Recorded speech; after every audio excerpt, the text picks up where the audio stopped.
Okay, I'm in Bridge, part of Photoshop, and I'm going to load in Monica's Adirondack picture, one of them.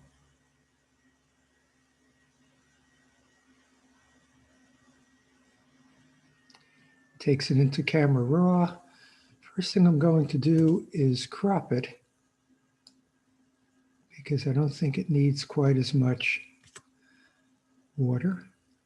And then I'll open it up in Photoshop.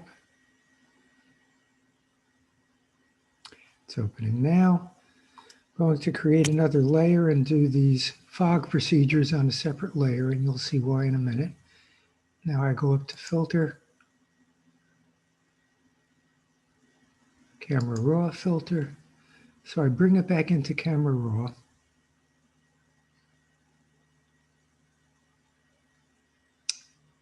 At least that's what it's supposed to be doing. There it goes.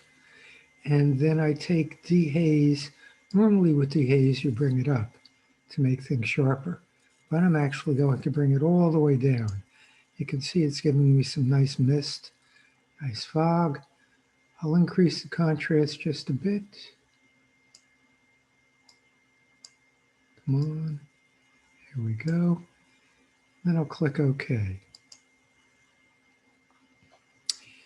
But fog generally is foggier further away.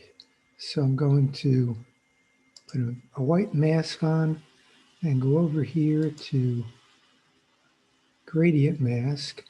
And I just draw a nice gradient about like that. And there we go.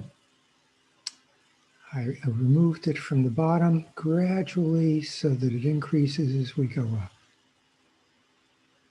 And in fact, I think I might bring down a little bit of the sky as well. Make it a pano. So that is the completed version. And now I will stop my recording.